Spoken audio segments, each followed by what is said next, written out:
Olá, sejam bem-vindos a mais um podcast aqui dos Psicólogos Bela Vista. E hoje a gente escolheu um tema interessante que eu acho que envolve a vida de todo mundo, que é a culpa, né? Quem nunca se sentiu culpado? Tem gente que vive se sentindo culpado, tem gente que nunca se sente culpado. É um tema muito interessante, assim, uma coisa que eu acho que atravessa todos nós, né? Então, eu queria começar aqui a gente contextualizando um pouco, né? Entendendo um pouco o que que é a culpa em si, né? Muito bem. Bem, acho que a gente precisa entender mesmo que o sentimento de culpa ou a emoção culpa é algo bastante complexo. Existem várias compreensões, várias leituras e várias causas para que se aconteça a culpa. Mas, de modo geral, a culpa ela acaba exercendo um papel importante na sociedade. A culpa é um sentimento resultado de um limite, ou da transgressão desse limite. Isso é protetivo. Então, embora seja bastante desconfortável se sentir culpado, a culpa ela tem um papel social. Ela é importante. Ela é um instrumento organizador, muitas vezes, para que a gente não viva na transgressão da ordem da lei.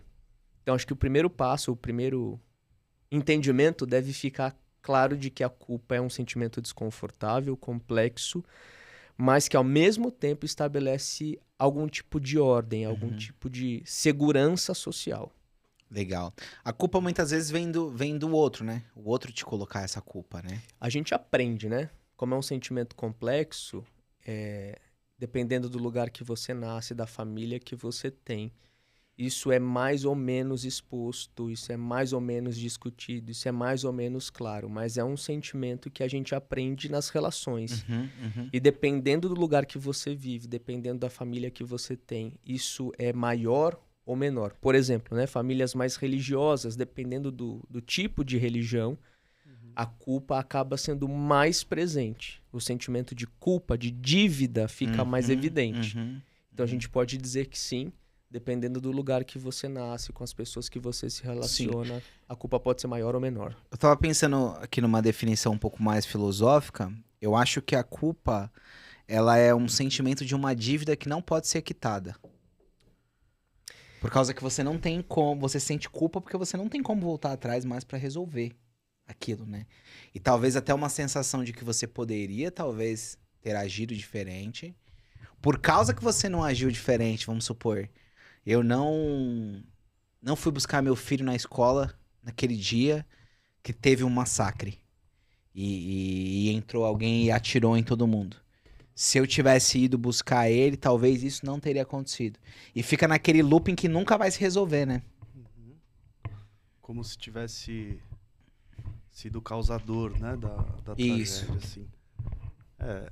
É que a culpa, ela aponta, assim, para algum acontecimento no qual houve, assim, uma violação, né, de um valor, de uma regra, de uma lei, ou, de repente, não houve nem, assim, a violação de uma lei, mas eu prejudiquei um outro, né? Eu violei um limite que é do outro, ou eu agi de modo que acabou produzindo ali algum tipo de prejuízo, de dano na vida desse outro, que eu acho que é esse exemplo que você está dando, né? E aí é uma culpa que ela faz sentido, né? Num contexto assim, que eu agi de modo que acabou causando prejuízo para alguém. Faz sentido. É uma culpa que, Acho que que tem fundamento. uma né? situação recentemente que teve muita culpa, a situação do Covid, né? Muita gente ficava na cabeça que ele que passou o Covid pra tal pessoa, pro parente, Sim. né? Uhum. Pô, fui visitar ele, ele pegou Covid. Tem a ver assim com um senso de responsabilidade, né? E eu não agi de acordo com essa responsabilidade que eu tinha ali, né? Não cumpri com o meu dever e por conta disso outras pessoas foram prejudicadas, né? Tem uma culpa aí que faz sentido sentir. E como você estava dizendo, não tem muito o que fazer para resolver o que aconteceu. A situação, né, em si. Mas o sentimento, sim, tem como atuar para resolver aquilo que você está sentindo. Sim. Então, por exemplo, a reparação, eu causei um dano a você. e eu sei que eu vacilei, e a culpa é minha, a responsabilidade é minha, e eu vou lá e vou fazer alguma coisa para reparar esse dano que eu te causei. E isso faz com que eu me sinta melhor, mais livre, assim, da minha culpa. Porque culpa é como uma dívida, né? Tô devendo para você, porque eu te prejudiquei. Exato. Então eu vou lá e te pago. É que tem o dano que é impagável, né? Que Mas aí você fica tentando pagar, né? É que a reparação, às vezes, por mais que ela não seja assim totalmente reparadora, né, do dano, ela tem essa função psicológica, vamos dizer assim, de fazer com que eu me sinta melhor por estar fazendo algo, por mais que aquele dano seja irreparável. E às vezes isso também contribui para que você se sinta melhor em relação a mim, assim, né? Para que você me perdoe. Porque quando alguém te causa alguma coisa, te faz algum mal e fica indiferente, né, a esse dano que você sofreu, é mais difícil às vezes superar, né, a raiva, o ressentimento. A reparação também agir, né, para que você consiga me perdoar, me livrar da minha dívida. Sim. E para que eu também consiga me sentir não mais endividado com você. A reparação, às vezes o dano é irreparável, mas a tentativa de reparar ele tem essa função psicológica mesmo. A dinâmica sacrificial, né? É interessante que é bem parecido com o que acontece na religião, no caso da coisa de por que eu tenho determinado comportamento, eu devo, né? E aí eu presto sacrifícios, então, né? A própria ideia do bode expiatório, né? Eu presto sacrifício para tentar me dessa culpa ou tentar de alguma forma pagar isso que eu fiz, né? Mas eu queria voltar na tua pergunta, porque eu acho que, como ele comentou, a culpa é um sentimento muito complexo. Mas e essa culpa que você se referiu, que está relacionada às vezes a um luto, a uma perda muito repentina, é uma culpa que faz parte de um processo de elaboração da perda, do luto. E eu vou tentar explicar por quê. Você deu exemplo, né? Aquela mãe que não foi buscar o filho no horário e aí de repente houve um massacre na escola e, putz, vem ali uma culpa do tipo, pô, se eu tivesse buscado... E as pessoas fazem isso, algo muito comum quando elas passam por um processo de perda, de luto, mas uma perda muito desorganizadora. Com alguém que morre, ou você perde um relacionamento, teu namorado te deixou, o casamento, a gente fala, pô, se eu tivesse feito dessa forma, você se culpa, não deveria ter agido dessa maneira, deveria ter agido daquela forma. Ou se eu tivesse levado minha mãe no médico, quando ela sentiu o primeiro sintomas, ela estava viva aí, ou meu pai e tal. Tem muita gente que vive com esse sentimento. E por que elas se culpam? Né? Por que acontece delas se culparem? Porque, num primeiro momento, a perda, o luto, né? Todo aquele investimento afetivo que você fez naquela pessoa, que você perde por algum motivo, aquilo ali é tão desagregador, te coloca numa situação de impotência muito grande. Você fica numa situação de muita impotência, do tipo, aquilo te desagrega. E aí o que acontece? A culpa, quando você se coloca a culpa, é como se você tentasse se potencializar. É como se você dissesse assim, de uma certa forma ali é um sentimento potencializador, como se eu dissesse assim, cara, se eu tivesse feito algo, eu teria evitado isso. É justamente para evitar essa dor, essa desagregação mental que se dá na perda, que a gente traz a culpa para si, como se a gente estivesse novamente trazendo uma potência para mudar aquele fato. Por isso que ela faz parte de um processo de elaboração, muitas vezes de um luto, né? Mesmo racionalmente, não fazendo sentido, né? Porque a gente não tem como saber das coisas, a gente não tem como mudar o fato. Mas essa culpa que a gente se coloca, nesse primeiro momento, relacionada à perda, é uma tentativa de se potencializar. Tem a ver com o contexto narcísico? Tem, mas é uma tentativa nossa de se reorganizar emocionalmente. Né? Porque às vezes o luto, a perda, ela é muito desagregadora. Né? Verdade. Se não houvesse necessidade de reorganização, não teria culpa, né? Algo precisa ser consertado, né? Eu vou ver isso que eu falo. Você tentar trazer diante de um cenário de total impotência, você, em fantasia, se coloca uma potência, mesmo que seja através da culpa. E nesses casos, muitas vezes, uma culpa que não faz muito sentido, né? Que não tem fundamento.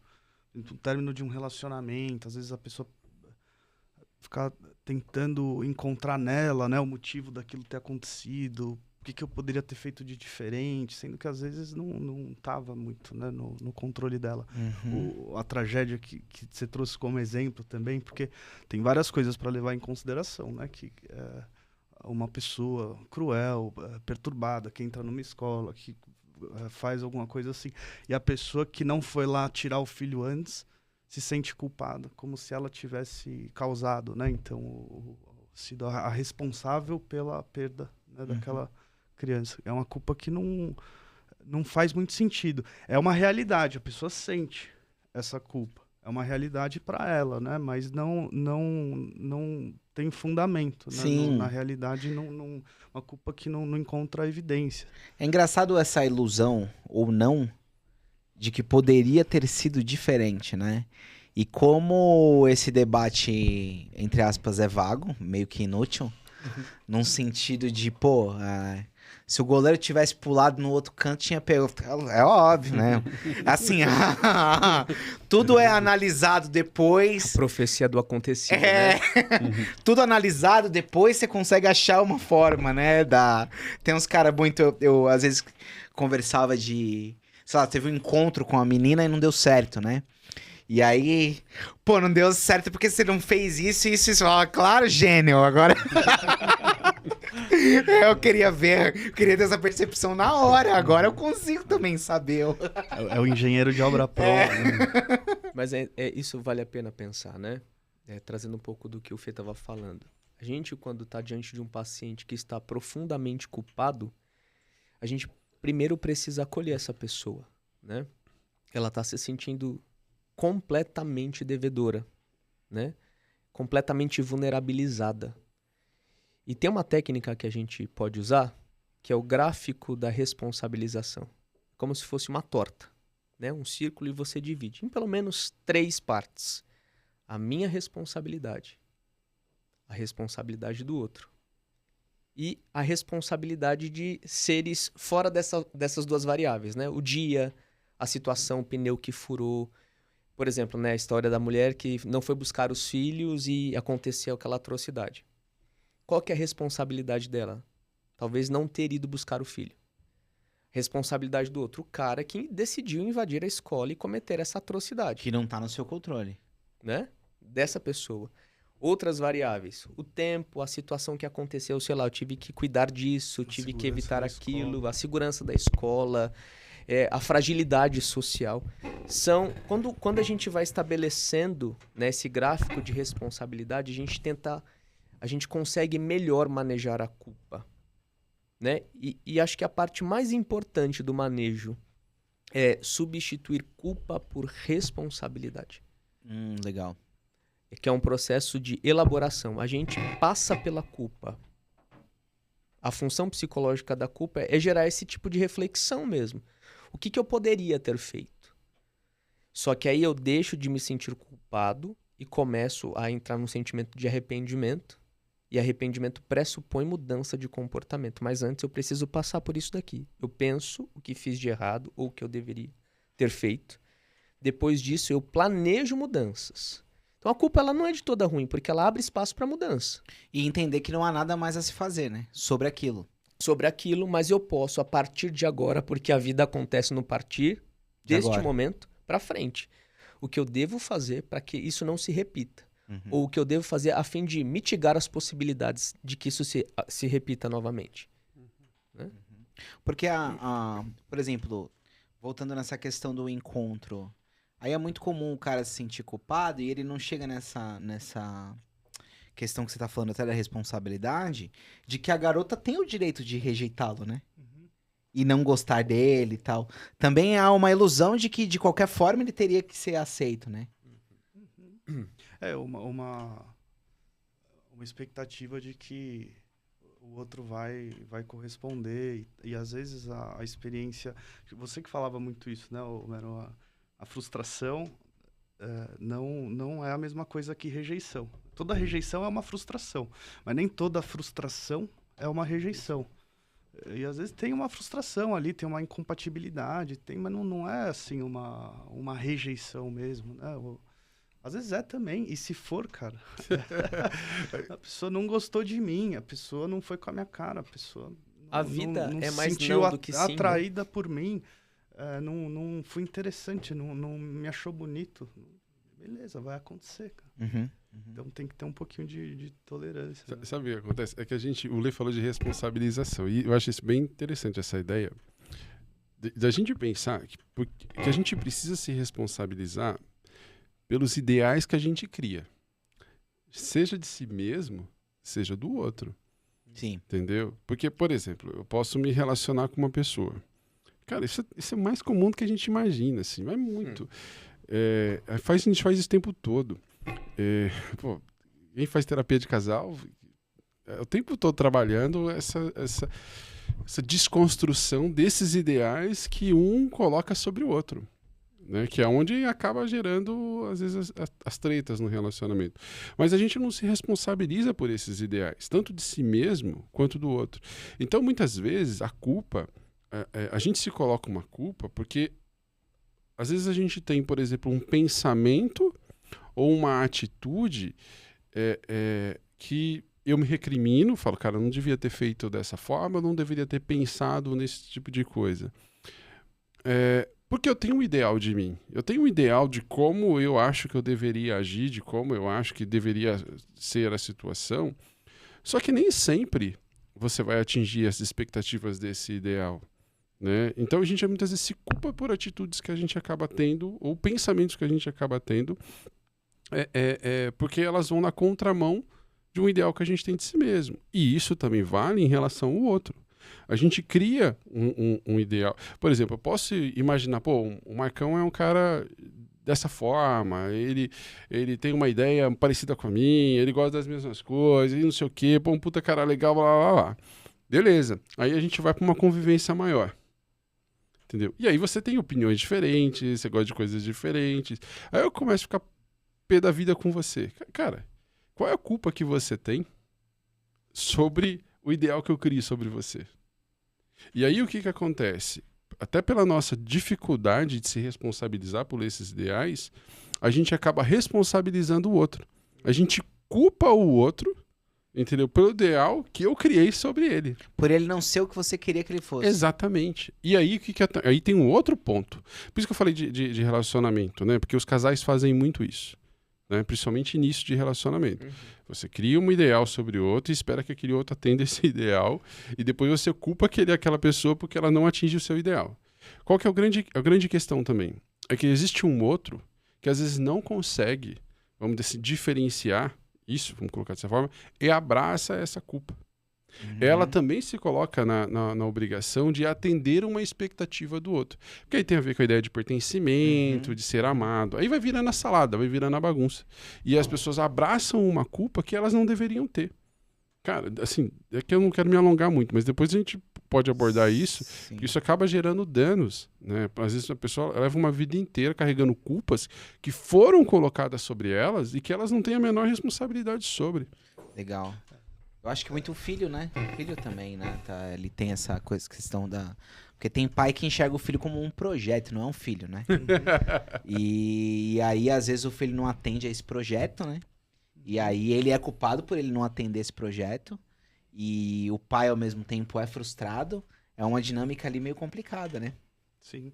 E aí é bem provável que uma criança que cresce nesse contexto familiar, ela se torne assim um adulto que é mais propenso à culpa.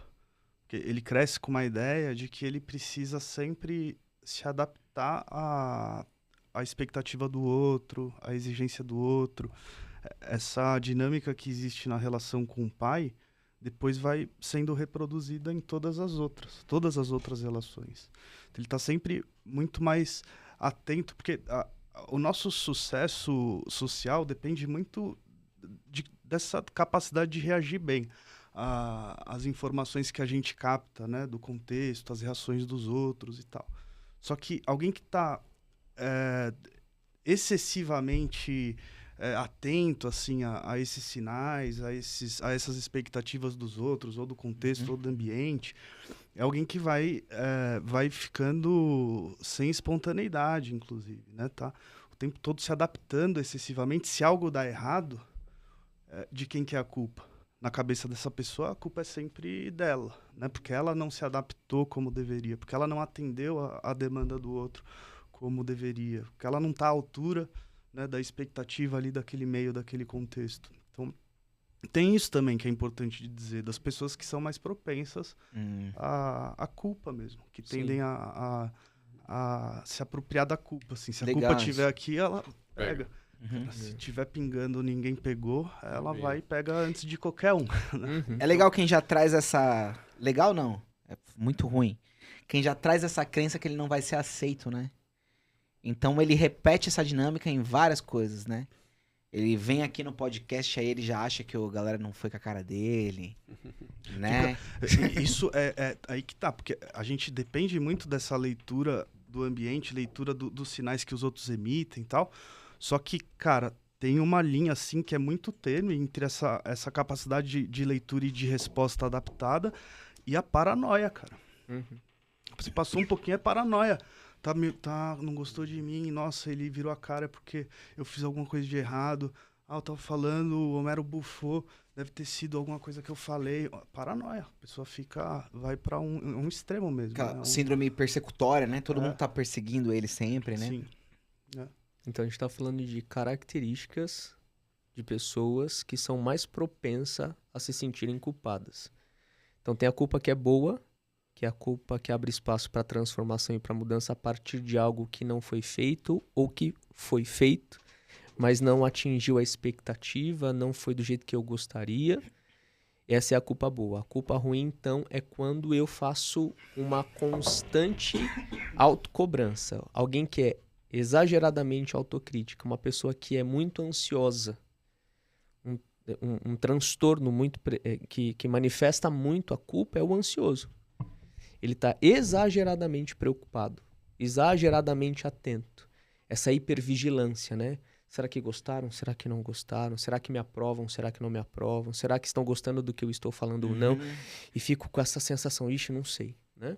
Isso. Essa é uma culpa, então, é uma preocupação desajustada. Então, a culpa, quando ela se transforma em algo negativo, é quando ela é exagerada, quando ela é potencializada de maneira grandiosa, quando ela não tem uma raiz bem fundamentada e quando ela nasce dessa necessidade exagerada da aprovação. Nós todos precisamos de aprovação, mas viver em função dessa aprovação é completamente desnecessário e adoecedor. Nós seremos aprovados por alguns e desaprovados por outros. E a vida é assim. Vocês, o que vocês poderiam dizer, assim, da relação da culpa e do suicídio, assim? Alguém quer... Cara, vamos pensar o seguinte aqui. Culpa e suicídio. É que, assim, existem várias razões que podem levar uma pessoa ao suicídio, né? E eu acho que enfim, vou me alongar. A culpa é uma delas, talvez? A culpa é uma delas, com certeza. A culpa não elaborada, a culpa não entendida, ela pode ser uma dessas variáveis, né? Então, ficando dentro dessa variável, para não confundir, né? Não expandir muito,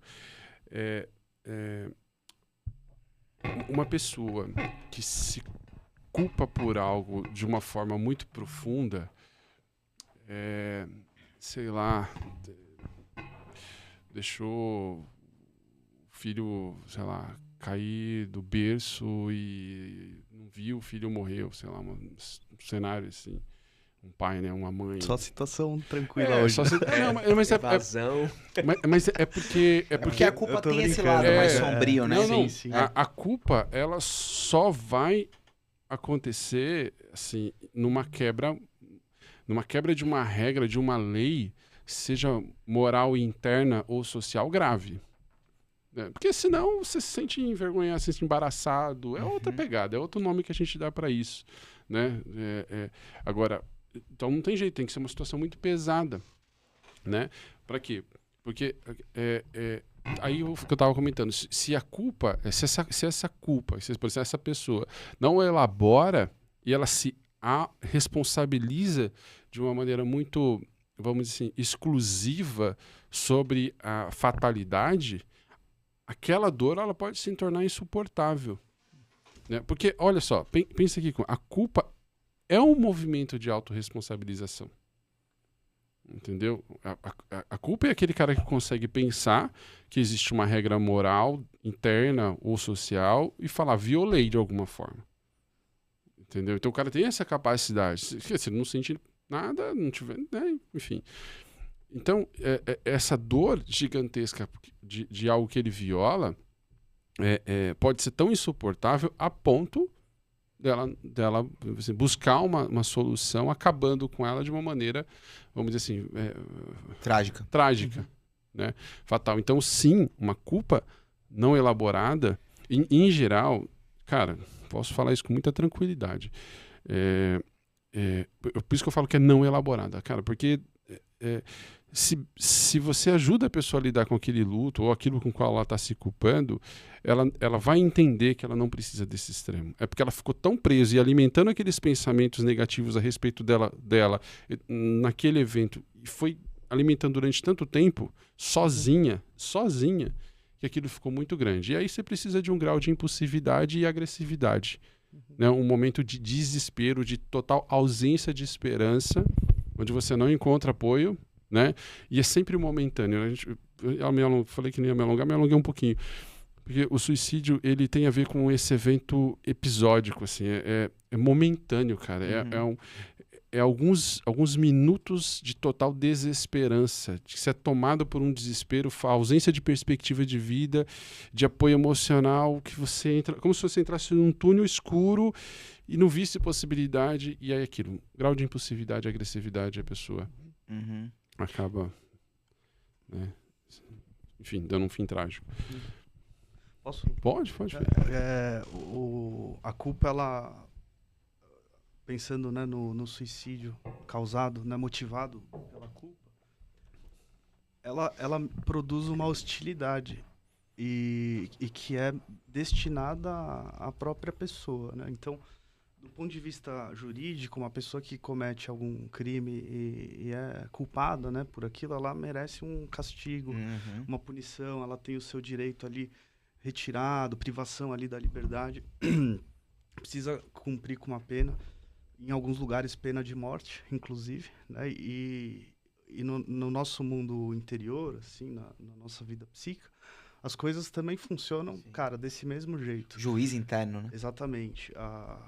O superego, né? Cara, não tem como falar de culpa sem falar de uma perspectiva psicanalítica, assim, porque esse juiz interno. Os caras que mais estudaram a culpa, né? Exatamente. E aí, a pessoa, então, culpada de algum crime, ela merece castigo, punição. Então, o suicídio, às vezes, ele cumpre com esse propósito, assim, de dar a ela o que ela merece, né? Só que ela mesma se proporciona essa punição. Só que tem muita gente que não... o suicídio é a consumação, né, da morte. Mas tem gente que morre, mas sem vida. Morre em vida, né? Morre, só que permanece... que às vezes a depressão, ela é isso. É uma demissão, pessoa, né? Demissão de si próprio. Eu não tenho mais o direito de viver. Eu não tenho mais o direito de ser feliz. Eu não tenho mais o direito de me realizar. Eu tenho mais o direito de me relacionar. Só complementar, terminou? Só para complementar, assim, aí é uma visão pessoal aqui, que é minha, assim. Eu tenho muita dificuldade, isso é uma visão pessoal, de entender o suicídio, de verdade, assim, né? Porque eu acho que o suicídio não existe. E o que eu estou falando aqui pode parecer uma grande bobagem para muita gente, e talvez eu seja, mas eu também vou me permitir ter as minhas questões. Sim. Né? Porque eu não acho que alguém que vem ao mundo já vem com essa propensão de tirar a própria vida, né? Enfim, eu acho que o suicídio, ele nada mais é do que uma consequência uma consequência de diversas mortes existenciais que vão acontecendo ao longo do tempo. E essas mortes existenciais, elas têm a ver com as relações. Isso. Entendeu? Foi legal você falar isso, porque o que acontece? A obra mais famosa que tem sobre o suicídio é do Durkheim, né? Do sociólogo, né? Sim. Ele escreveu um livro que chama O Suicídio, né? E o que ele coloca lá? Que o suicídio é um fato social. Então, na opinião dele, tem tudo a ver com a dinâmica. Inclusive, ele entende que, inclusive, há uma pressão social para que você cometa o suicídio, num sentido de coisas que a sociedade te exige e de coisas assim. Então, ele critica um movimento social nesse sentido, E tem alguns estudos, né, para piorar o que a gente está falando, né? Alguns estudos sérios que apontam que as pessoas que cometeram um suicídio no processo se arrependeram. Alguns sinais do corpo. Caramba. É uma tentativa de voltar atrás da decisão tomada, só que já era muito tarde. Então, alguns dizem que suicídio, na verdade, foi uma tentativa que deu certo. No entanto, no processo, houve um arrependimento. Então, é uma falha. O suicídio está associado a uma falha. Eu falhei e deu certo. Então, é interessante a gente pensar que quem suicida, na verdade, pode ter neste percurso se arrependido, se sentiu culpado, resgatou alguma coisa, mas por eventuais circunstâncias não conseguiu impedir. Tem um cara que uma vez falou uma coisa que eu achei interessante, que ele disse que é mais ou menos do que você está falando, que o suicida não quer morrer. Que isso é importante pontuar. Que provavelmente o suicida quer acabar com uma dor. E ele acha que morrendo acabaria essa dor. E ele até usou um negócio poético que ele fala que o suicida não está cansado de viver. Ele está cansado de não viver. Ele gostaria de viver. Ele tá cansado de uma condição. Sofrimento, né? O sofrimento humano, ele traz desdobramentos que a gente não imagina. E um deles é escolher não existir, né? E, obviamente, para quem fica, também vai precisar lidar com uma culpa. Como eu não vi? Porque eu não percebi? Será que eu deveria ter feito? Que são pensamentos ansiosos. Eu poderia ter evitado. Na tentativa de resgatar, de se empoderar, de viver de novo, de ter o controle da situação. Mas, no fundo, decisão é algo muito pessoal. As pessoas acabam decidindo e escolhendo de forma impulsiva, agressiva, disfuncional. E, infelizmente, a gente colhe os efeitos colaterais de uma escolha. Inclusive, culpa pro terapeuta, né? Uma das coisas mais chatas que tem um paciente se suicidar. Graças a Deus, eu nunca tive essa experiência. Espero não ter. Esse né, é um medo de quase todos os terapeutas e psiquiatras, enfim, né, psicólogos e psiquiatras que trabalham com saúde mental, tem esse receio, né? Justamente por conta desse efeito da culpa, né? Que se é colocado, puxa, eu poderia ter feito alguma coisa, não poderia ter feito alguma coisa. Mas é que esse assunto ele é muito complexo, né? Cara, é difícil falar assim, porque eu acho que envolve uma questão temporal mesmo, tempo. Eu falei, é difícil você prever minuciosamente, né? É óbvio que você tem uma cadeia de como eu falei, né? Eu vejo o suicídio como essas mortes existenciais que vão acontecendo ao longo do tempo e eu acho que isso tem a ver às vezes com a sociedade com a qual a gente vive, tem a ver com a desconexão social, emocional, né? Que às vezes a gente aceita com muita facilidade, né? Porque as pessoas elas vão ficando cada vez mais solitárias, né? Um sentimento, tomadas, por exemplo, um sentimento de solidão profunda, elas vão ficando desesperançosas, né? Porque às vezes não encontram ali um apoio, um abraço, e às vezes elas não dão sinais. Por que elas não dão sinais? Porque muitas vezes elas acham que elas vão incomodar alguém ou elas não acreditam que alguém possa ajudá-la a sair daquela dor existencial que ela está sentindo. Cara, tem tantas situações, e aí, como eu falei, é um cenário de impulsividade, agressividade, um túnel escuro que você entra de desesperança, às vezes acaba acontecendo a situação. Então é muito difícil, falar desse assunto é difícil, porque ele é complexo. E aí o Leo comentou isso, né, sobre a culpa, às vezes, do familiar, que fala, caramba, por que eu não vi essa situação? Poderia ter feito alguma coisa, poderia ter ajudado. E às vezes, não é que não poderia, tentou. Né? Por exemplo, já tive experiência de atender pessoas que tiveram um familiar ali que se suicidou. Ou até mesmo ideações suicidas. Ideações é muito comum, assim, comum, né? Enfim, acontece assim até com certa frequência, mas a gente está ali e tal, né? Ajuda e tal. Mas atender um familiar de alguém que perdeu, né? Uma das coisas que você vai trabalhar é a culpa que a pessoa se coloca, né? Porque eu falei, a culpa é essa tentativa de se potencializar, né? Diante de uma dor, de uma perda disruptiva, assim, muito. Então, você vai ter que trabalhar essa culpa, porque a pessoa fica tentando dar um sentido para aquela dor, né? Nem que for trazendo para si, através da culpa. Só que se você for olhar o contexto e aí você vai revisitando as histórias, o familiar tentou de tudo, cara. Tentou de tudo. Até mesmo dentro do conhecimento que ele tem, né? Exato.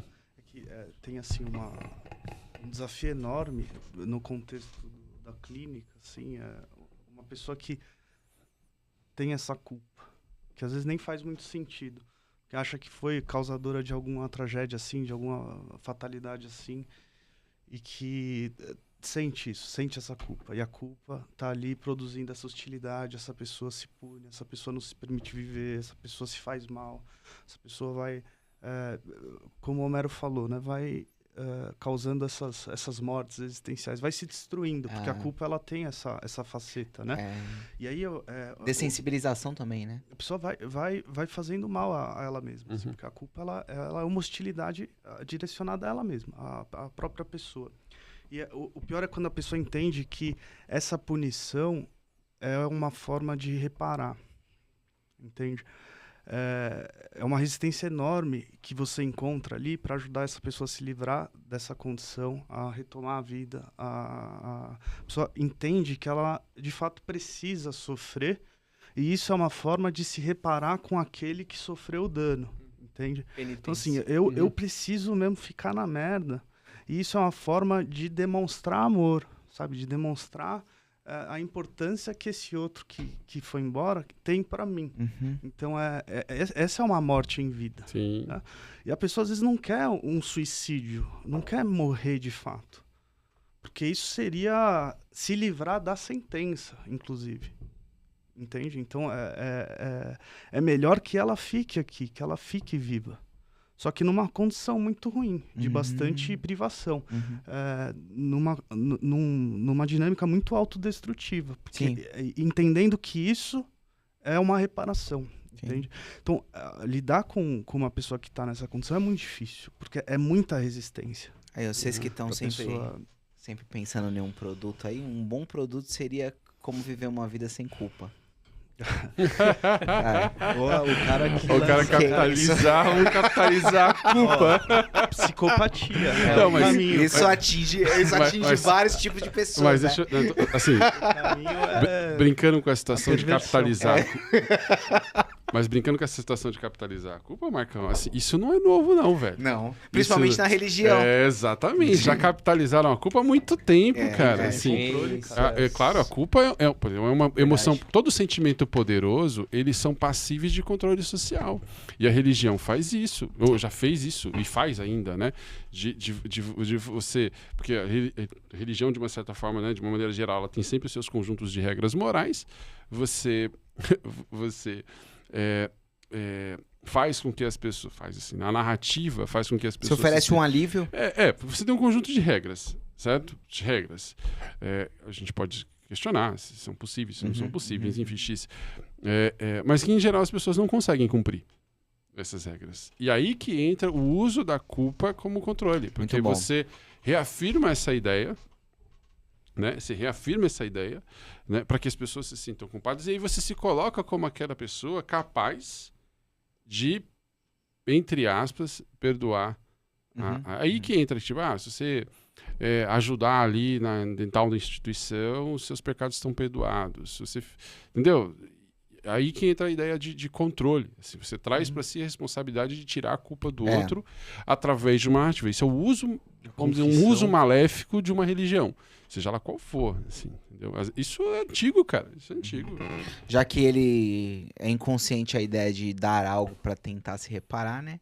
Aí os caras se colocam, então, como uma ponte entre esse e dar algo, né? Monetiza, né, cara? Quantas vezes a gente não vê aí, olha, se você pagar tanto, ajudar em tanto na obra X ou no não sei o que Y, Você precisa se reparar fazendo um sacrifício. Sacrifício. E eu sou o beneficiário desse seu sacrifício. Isso. Beleza?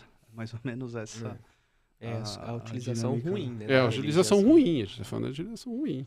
E que tem pessoas que, por conta de uma subjetividade que torna ela mais propensa à culpa, acaba se identificando muito com essa dinâmica Claro. e embarca. E acaba sendo explorada pela culpa mesmo. Por exemplo, você tava falando essa coisa do...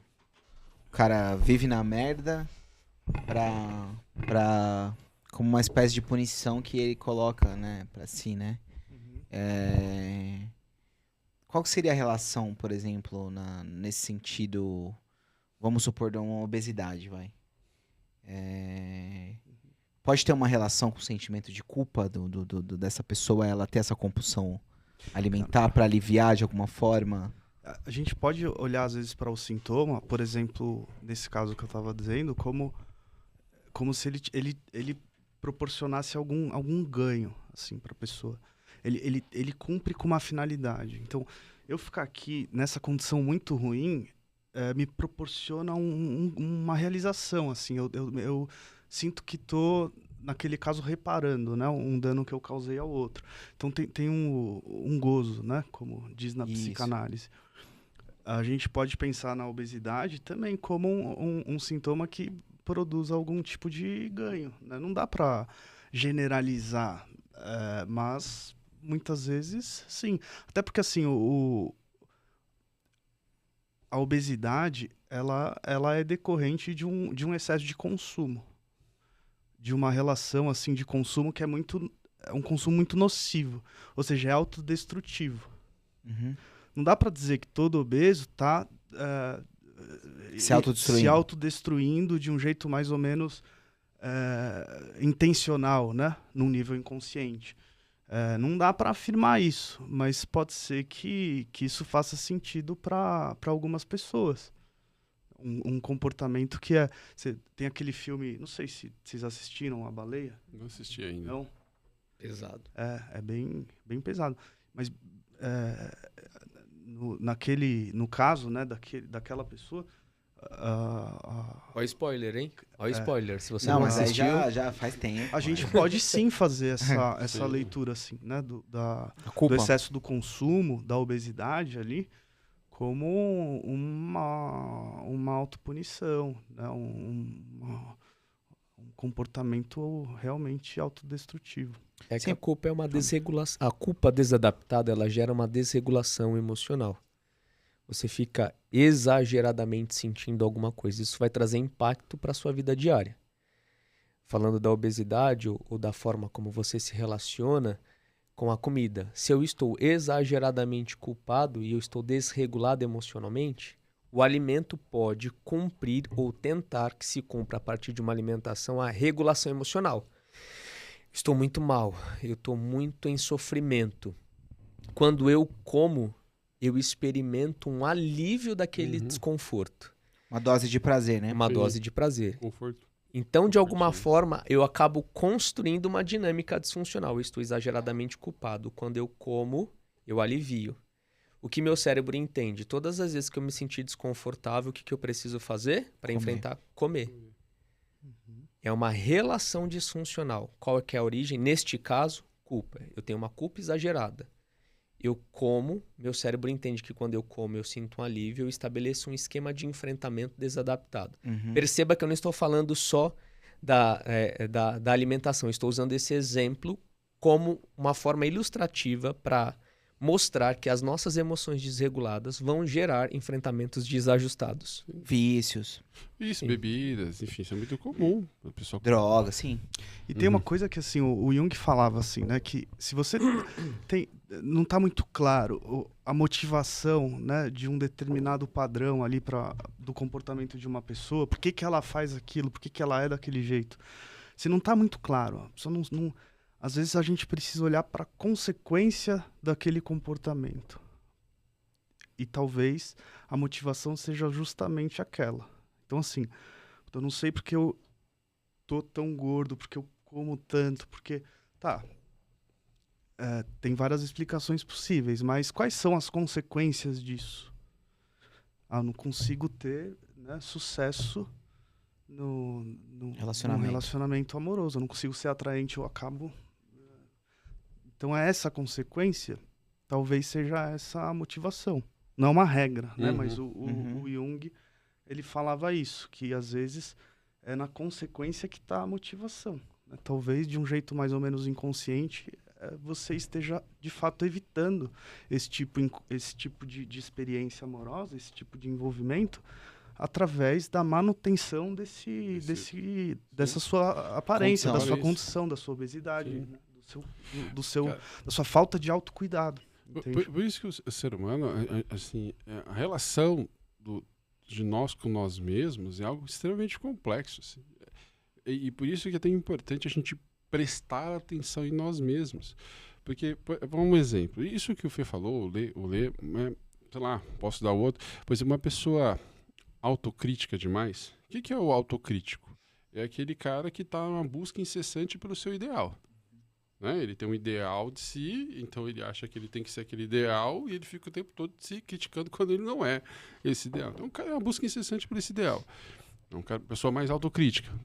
Por consequência, vai ser uma pessoa mais ansiosa. E toda vez que ela não atinge as suas expectativas ou ela se culpa, e aí tem graus, né, de, vamos dizer assim, de graus em que ele lesa, assim, uma falta leve que você tem com você pode ter uma falta grave, assim, que você pode se punir ou não por isso.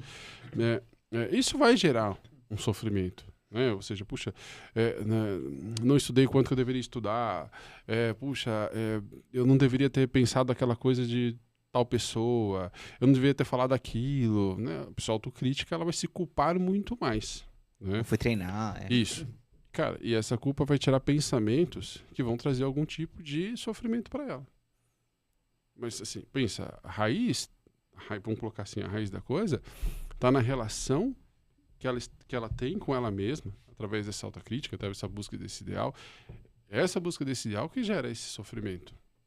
Entendeu? E que geram essas culpas, né? Que podem tomar uma proporção muito maior.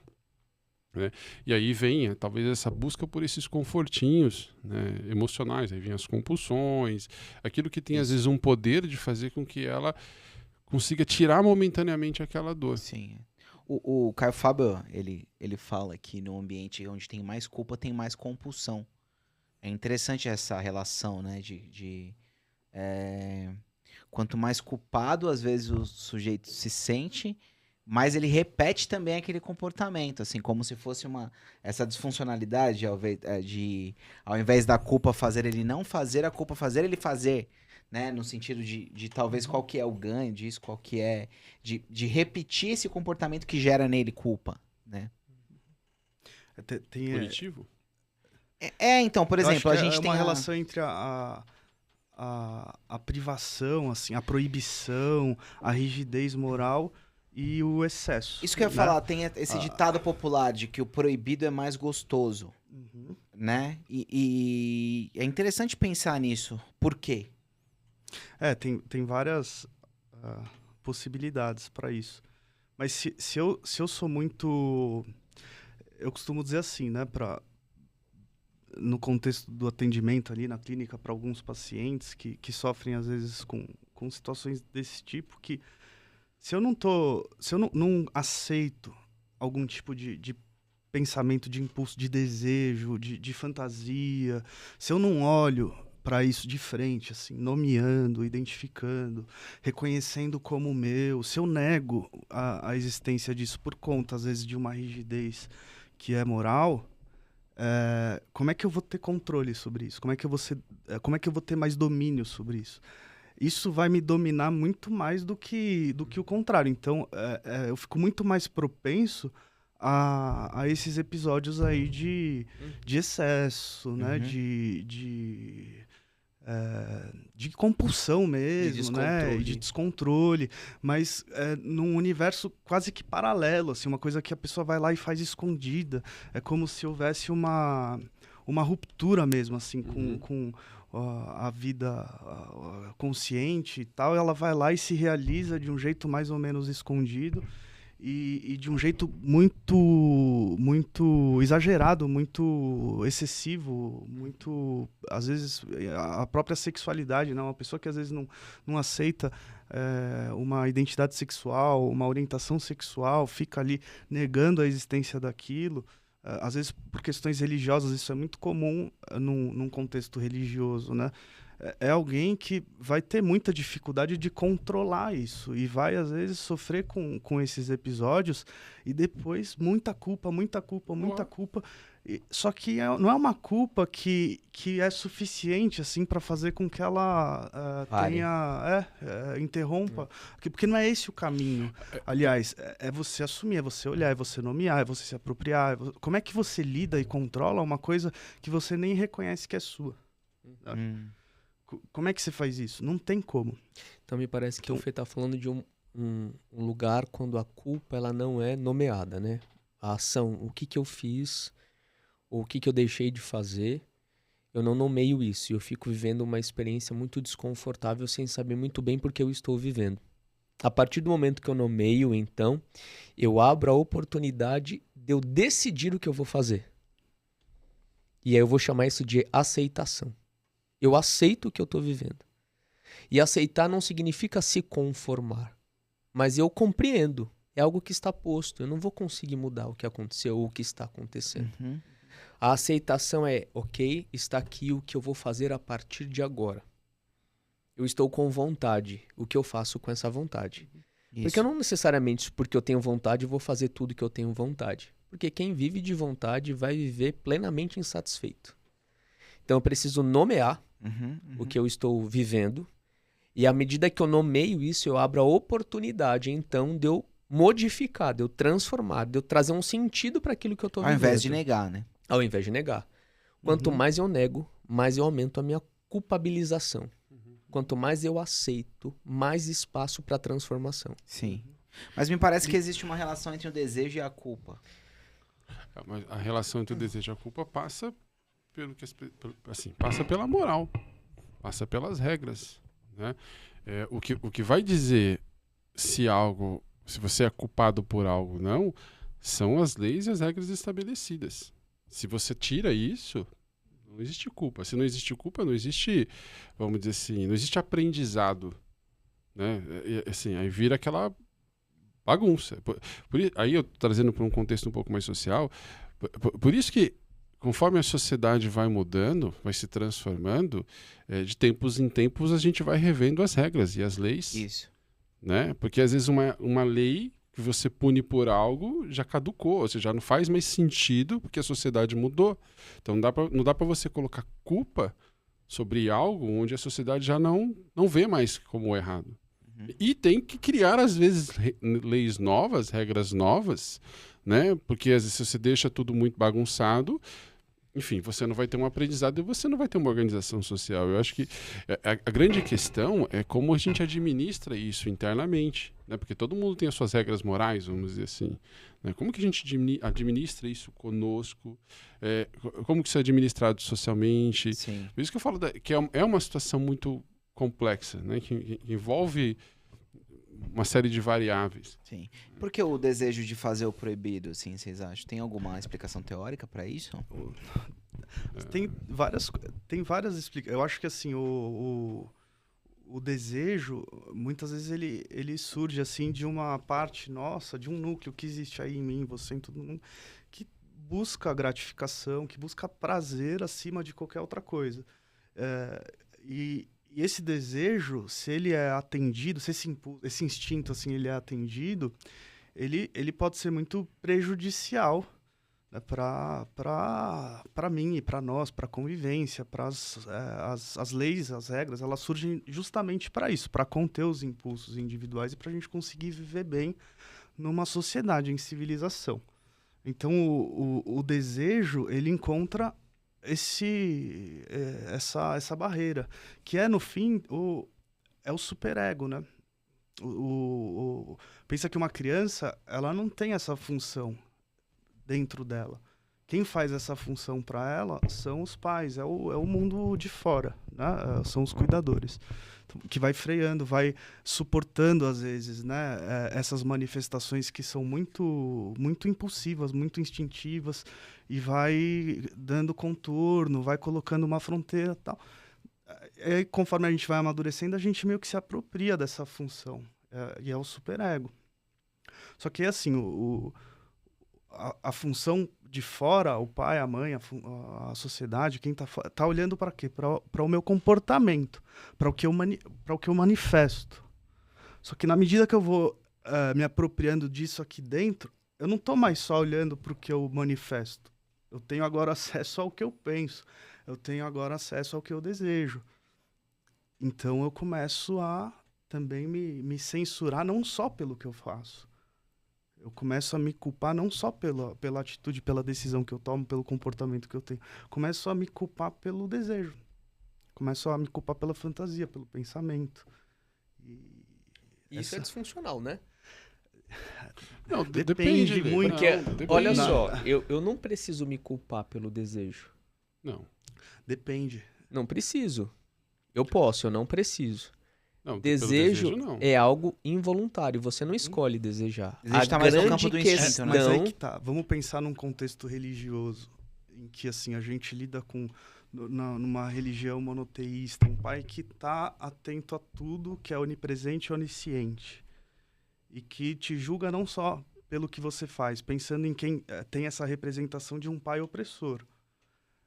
É alguém que precisa se preocupar muito com o que deseja, com o que pensa, porque essa dinâmica na verdade, do neurótico obsessivo, né? Isso, na isso é psicanálise, disfuncional. que se identifica muito com o contexto religioso. Isso é disfuncional. Sim, excessivamente. A ideia exatamente. de que eu não tenho culpa pelo que eu desejo. Essa é a culpa neurótica. É. Essa é a culpa, O que eu faço ou talvez a minha responsabilidade é o que eu vou fazer com ele. Exatamente. Né?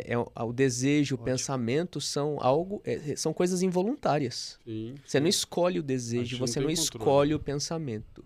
Agora, quando você é visitado pelo desejo, quando você é visitado pelo pensamento, aí é sua responsabilidade o que você vai fazer com isso. Agora, eu viver me culpando porque desejei, me culpando porque eu pensei, isso aponta para um transtorno, por exemplo, como o transtorno de ansiedade, o transtorno obsessivo-compulsivo. Se um paciente chega e fala, eu fico me culpando porque eu estou pensando, eu fico me culpando porque eu estou desejando, eu vou tentar entrar nestes lugares, né, de fazer uma investigação de um transtorno mental. Será que é um ansioso? Será que é uma pessoa com transtorno obsessivo-compulsivo?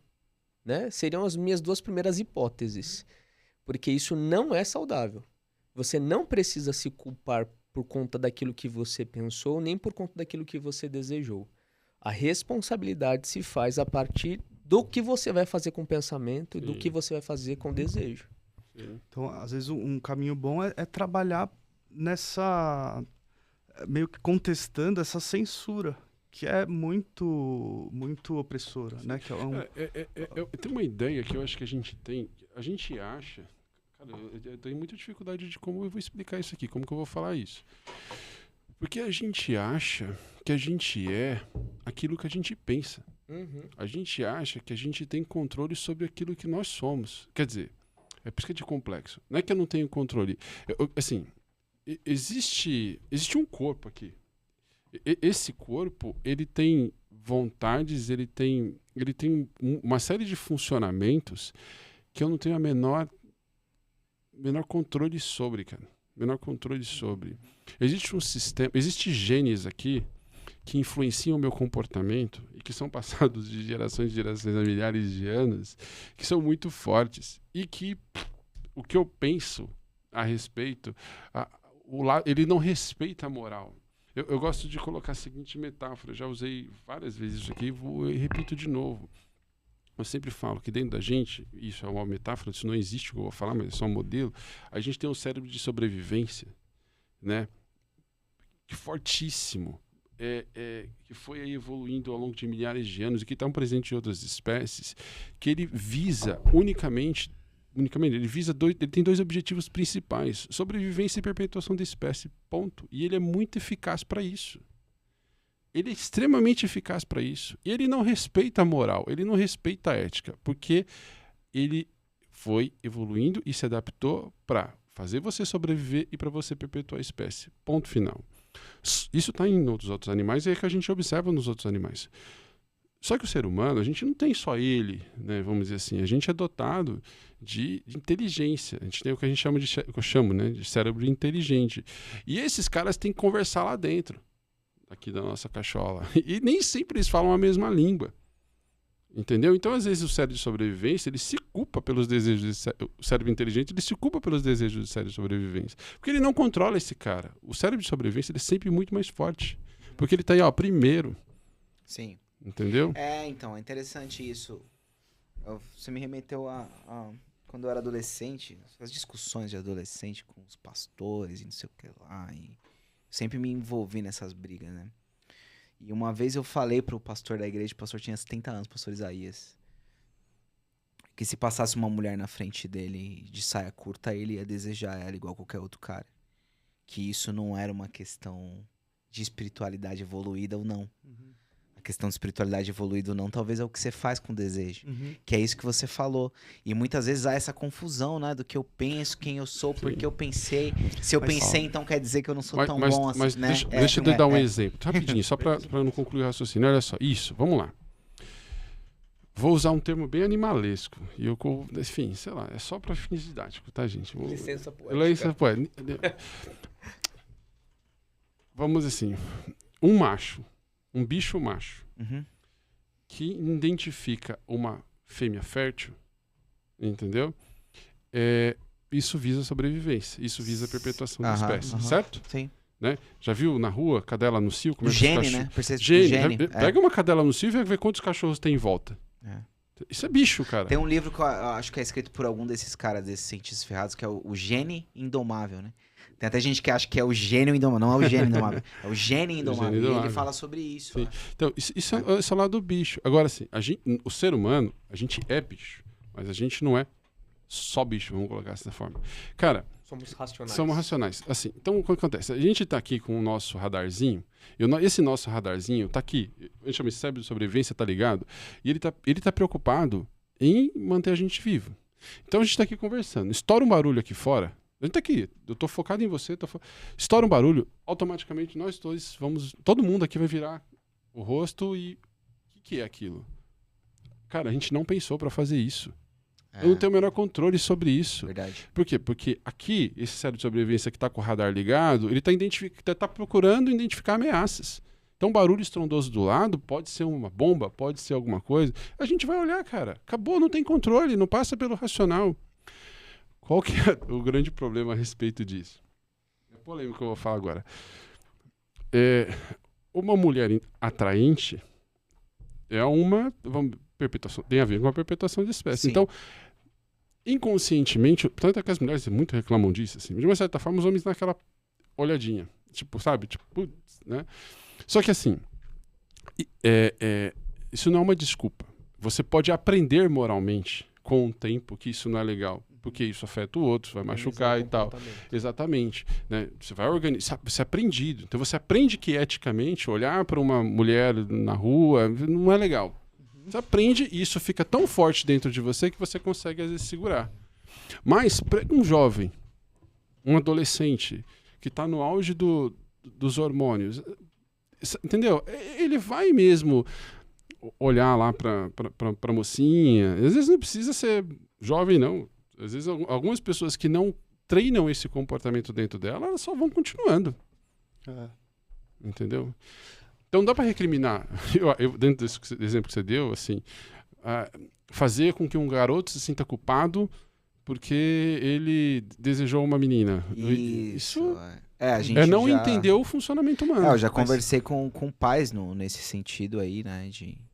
O cara tá meio bravo, que o filho tá querendo namorar, e não que vai deixar namorar ou não, né? Mas aí eu tentar mostrar essa perspectiva pro pai e falar, olha, isso não é tão ruim, quer dizer que ele tem desejo, sabe? Tipo assim, Né? Quer dizer que ele tem Tá vivo? que ele tá vivo. Tipo assim, tem a parte boa disso também, né? Sim. Mas tem uma outra coisa aí que eu acho que é importante que, cara, a dependência química me ensinou bastante, assim, que você tem sim como ter um pouquinho de controle sobre o que você deseja, sobre o que você pensa,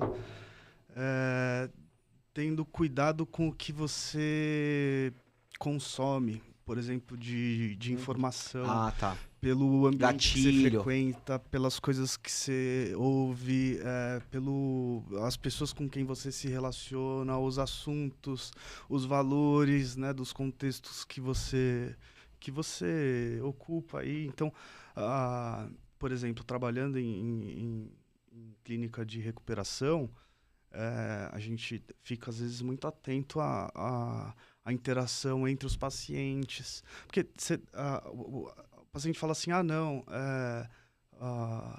a gente tá aqui, tá protegido, tá? Mas, cara, começa Conversa a falar ativa. de droga, a lembrar dos seus dias lá de uso, começa a compartilhar com o outro, lembrar, e passa o dia fazendo isso. Você vai ver como é que você vai estar à noite, cara. E se tiver condição de fugir, você foge, você vai embora, você vai usar droga, entende? Então, ó, em relação a isso que o Homero estava falando, por exemplo, uma pessoa que consome muita pornografia, por exemplo, consome muito, todo dia consumindo, olhando e reforçando assim essa ideia da mulher como objeto, instrumento. É muito mais difícil para esse cara sair na rua e controlar esse olhar. A pessoa vai meio que tá alimentando muito esse olhar que olha para a mulher como, cara, um pedaço de bife, assim, que tá A coisificação. consegue, né? exatamente. Objetifica. Então, a gente tem sim como ter um pouquinho de controle sobre assim a intensidade desses impulsos, desses instintos, desses desejos, controlando o que a gente vai, cara, consumir. Uma pessoa que compra muito e tá o tempo todo no Instagram seguindo influenciadora de moda, tá o tempo todo num contexto assim que isso é muito valorizado, a roupa, a grife, o celular de última, tá se alimentando disso. Isso vai se tornando um valor mesmo. Uma coisa que tem importância para a pessoa. E vai ser muito difícil a pessoa controlar o desejo de ir lá e comprar uma coisa que viu, que achou legal, porque tá alimentando. Tá alimentando. É igual, eu tava vendo um relato de um cara que só desinstalar todos os aplicativos de comida, ele perdeu peso.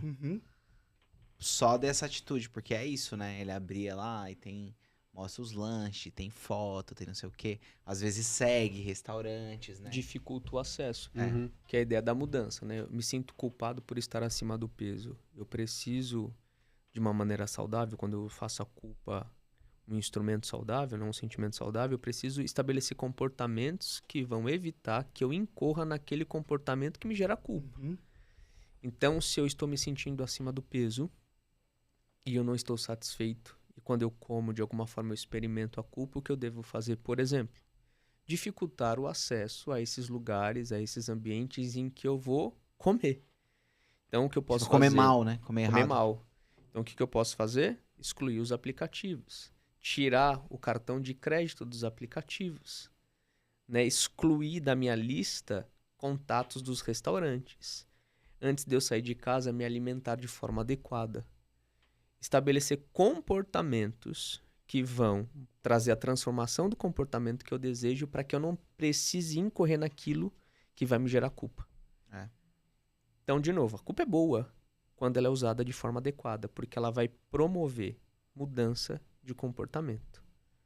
Quando a gente faz bom uso da culpa, a gente estabelece mudança de comportamento. Eu cresço, eu me desenvolvo, eu melhoro. Não precisa ter medo da culpa se você faz bom uso dela. A culpa é um sinal, é um convite para evolução e para mudança. Tanto é que a gente até pune a ausência da culpa como sociedade, né? Tanto é que os crimes Quem não sente culpa é psicopata, né? Exato. É onde você pune com maior veemência. São essas situações em que envolve a ausência de culpa. Um psicopata, o cara que mata, um serial killer, mata várias pessoas, e não sente culpa, a sociedade vê isso de maneira muito, muito ruim. A gente pune com muito vigor. Ou seja, a gente exclui. Porque a culpa ela é uma ferramenta essencial para a manutenção de boas relações sociais.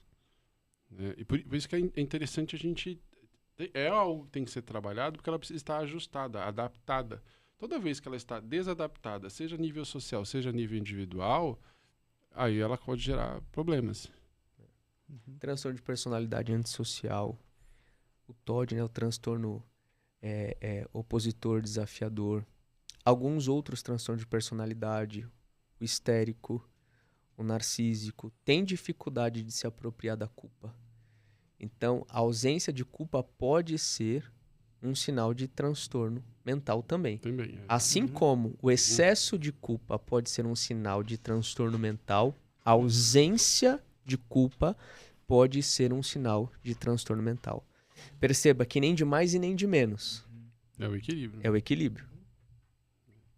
E fazer esse equilíbrio é difícil, né? Porque é difícil fazer esses ajustes. Às vezes você tem que revisitar histórias, ressignificar, revisitar situações para fazer esses ajustes. Sei lá, até pegando outros exemplos aqui, eu estava pensando. Uma pessoa vitimista, ela é o contrário de uma pessoa culpada. Uma pessoa que se culpa de tudo é uma pessoa que se responsabiliza por tudo, né? Todos os eventos ruins que aconteceram na vida dela, que às vezes nem é dela, a culpa ela traz para si, como ela estivesse se potencializando, como se ela fosse capaz de mudar toda aquela situação. Isso é ruim, porque a culpa vai trazer para ela uma ideia de punitiva, né, e de não merecimento das coisas, e essa ideia de não merecimento vai gerar uma vida extremamente conformada, um conformismo com tudo que vem acontecer com ela. Ou seja, uma pessoa que vai ter a vida travada, né? Que é diferente da vítima, né? A vítima é aquela que não se responsabiliza por bolhufas nenhuma. Tudo ela... Né? Culpa do outro. Tudo é culpa do outro. Quando esses dois se encontram, cara... É a fome com a vontade de comer.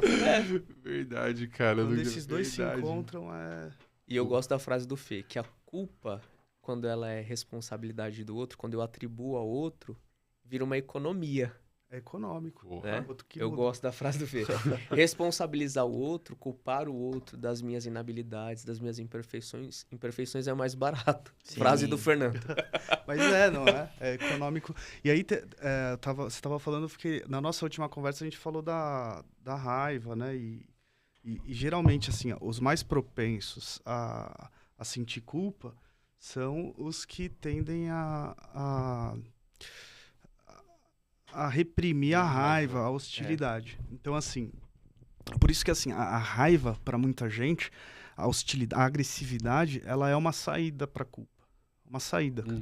Porque se você vem assim e me atropela, né, cara? Você me atropela, você me machuca, você causa aqui algum dano, e aí imediatamente surge uma hostilidade, que é uma reação meio que natural, automática, protetiva, ali, instintiva, inclusive, e que surge.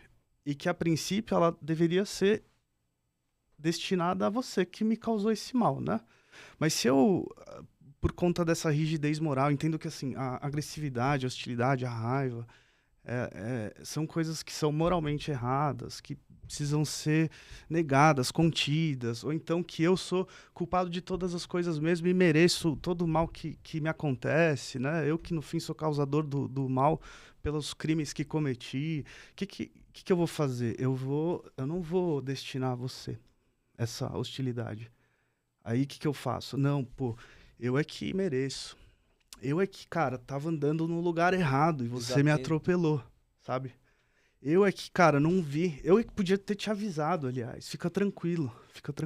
Eu te poupo dessa minha hostilidade e acabo meio que destinando ela a mim mesmo, através da culpa. É isso, eu que sou culpado. Você não... Então, para muita gente, a saída para essa culpa, que não faz sentido, que é uma culpa neurótica, assim, é a raiva. Então, às vezes, na terapia, a gente precisa, sim, cara, ajudar o paciente a... o outro foi, sim, cara, um desgraçado. Exatamente. O outro Autorizar. foi, sim, cruel. Ele é, sim, um filho da mãe, cara. E às vezes... permitir, assim, que o paciente propor para ele um espaço, ofertar um ambiente em que ele possa sentir, se apropriar dessa raiva, dessa hostilidade. É engraçado até que o paciente às vezes fica, será que eu... Não, mas também, se for ver, pelo menos um pouquinho de culpa eu tenho. O paciente fica muito resistente, assim. Sabe onde isso é muito comum, Fê? Em situações de abuso. Eu ia falar isso Exatamente. Situações de abuso, isso é muito comum. Principalmente abuso de pessoa. Relacionamento com pai, com mãe também, cara. Pra pessoa conseguir dizer realmente, minha mãe, cara, foi uma desgraçada aquele dia lá. A pessoa conseguir dizer isso, assim, e diz imediatamente, mas ela é boa. Aquele outro dia ela fez. Destrói e repara, Porque e a forma de elaboração é permitir sentir, né? Responsabilizar sim o outro, porque às vezes o outro é responsável, é culpado. Não foi um bom pai, não foi uma boa mãe, não foi um bom parceiro, não foi uma boa parceira. Foi cruel. Foi cruel, eu preciso elaborar. O papel do terapeuta é oferecer a reparação parental parcial. É acolher e não passar pano. Isso acontece muito, né? Nossa, seu pai é mau. Não, meu pai é bom, pagou meus estudos, paga minha terapia, tudo bem. Ele está sendo um bom pai agora, mas neste momento ele foi péssimo. E você precisa experimentar o sentimento dessa situação. Ser coerente. Ser coerente. É bom sentir raiva dele, porque ele não foi bom. Até para que eu consiga elaborar essa história vivida. Senão eu vou reproduzir nas outras relações. Ou sendo o agente de abuso, ou perpetuando a posição de abusado. Sim. A própria ideia do perdão, né? Quando você perdoa alguém, não é a invalidação do que ele fez, né? Sim. Aí entra outro passo, né? Igual o exemplo que o Lê trouxe do pai, né? Assim, porque no primeiro momento foi ruim, fez atitudes ruins, né? E você precisa devolver a ele essa responsabilidade daquele ato, não carregar a culpa consigo. Não, a responsabilidade é dele, a culpa é dele. Tá, mas e aí, o que eu faço com isso? Mudou tudo agora. Aí entra o que você falou agora, perdão. Né? O perdão vamos dizer assim, é a chave, é a saída, é o próximo passo para que a pessoa consiga, muitas vezes, se curar, né, de culpas que ela se coloca. Aqui, o perdão daria outro podcast. Véio. Nossa. Mas a pessoa precisa passar pela raiva, precisa, pelo ódio, precisa. se for o caso. Eu tive um paciente que isso ficou bem evidente, assim, tinha passado por uma situação de abuso no contexto familiar, uma pessoa que eventualmente estava presente, convivia e tal. Mas a narrativa dele, né, pro abuso é que não, veja bem, mas, né, se for ver, não sabia direito o que estava fazendo, outro, mas era um jovem. Era também, se for ver, não nem caracteriza, né, pela idade, se for ver e tal, beleza.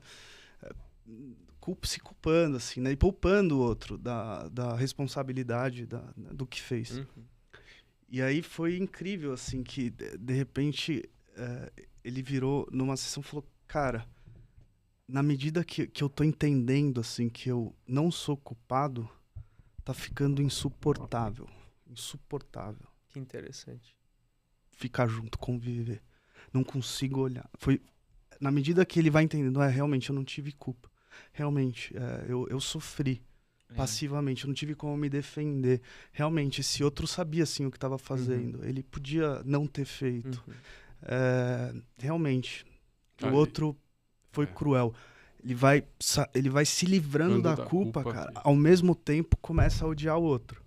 E é importante que isso aconteça. É importante que isso aconteça. Depois se vai perdoar, aí é outro podcast. É o próximo. Mas, cara, ele precisa chegar aí. Sim. Ele precisa chegar aí. Então, a raiva, o ódio, ele é uma saída saudável para esse tipo de culpa que não faz sentido nenhum. Ruim. E é interessante, assim, que o perdão ele tá muito relacionado àquilo que eu sinto em relação à pessoa, só que ele não tá tão relacionado à minha ação em relação à pessoa. Por causa que tem gente que acha que o perdão... ele é agir como se aquilo não tivesse acontecido, Se né? amnésia. Sim. E não é assim. Tem até Você poupar, né? o outro. Tem até um exemplo bem legal que o Arivaldo Ramos traz, que ele fala que, por exemplo, você tem um mercado, o caixa do mercado te roubou. Aí fala, pô, você perdoa ele que ele te roubou? Perdoou, só que eu vou demitir ele. Tipo, Uhum. Sim, tem consequência. diferente, né? É diferente as duas. Tem consequência. Tem consequência. Sim. Mas assim, isso que o Fê falou, a gente falou sobre a questão dos abusos, que de fato é. Eu lembro de uma história, cara. Cara, assim, eu tava na faculdade. Acho que posso falar porque faz muitos anos, né? Só Não pode contar dizer os o nomes. nome. Não vou dar Pode- nome. Não vou dar nome, obviamente. Dá Mas uma floreada.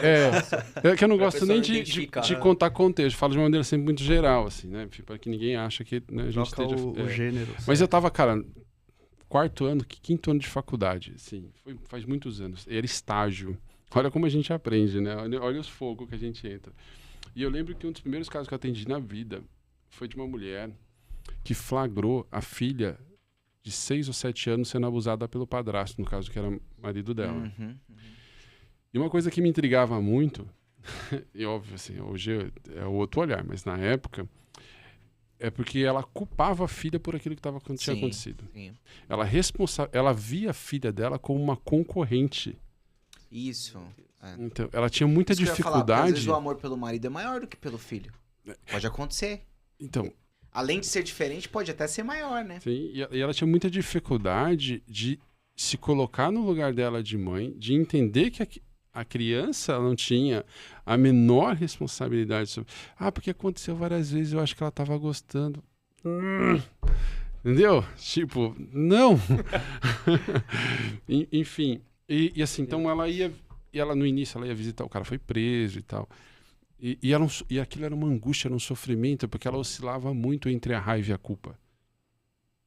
Oscilava muito, cara. Raiva do cara também não. A raiva dela, do cara, da filha, de todo o contexto, assim. E ficava oscilando o tempo todo. Tanto é que no início, como eu falo, ela foi conseguindo entender o que estava acontecendo. Ela ia, por exemplo, visitar o cara na cadeia, no início. Depois que a gente foi fazendo... Cara, Ele foi preso por isso? foi preso por isso. Tá. Foi preso por isso. Né? Então, depois que ela foi entendendo... Tanto é que ela não ficou com a filha foi morar com o pai na época, né? Ela deu um jeito de tirar a concorrência, assim. E no início, ela foi visitando, né, o padrasto, assim. Ela não responsabilizava tanto ele. Com o tempo, aí ela foi entendendo o papel dela, de mãe. Ela foi entendendo o papel da filha, que foi vítima. E foi entendendo o papel do cara, como responsável por tudo isso. E aí o comportamento dela foi mudando a partir do momento que ela foi conseguindo organizar todos esses sentimentos dentro dela. Então, aí ela não foi mais visitar ele. Aí sim, na hora de, não sei se era depor, alguma coisa assim que ela precisava fazer, foi sem culpa. Aí já estava pensando em trazer a filha de volta. Né? Mas no início já era essa dificuldade. Por isso que o ajuste das nossas emoções, o ajustar, o gerenciamento de tudo isso, eles vão influenciar também no nosso comportamento. É uma coisa que eu percebo nessas mães, é que elas têm uma dificuldade de lidar com o fato que ela que escolheu aquele cara, né?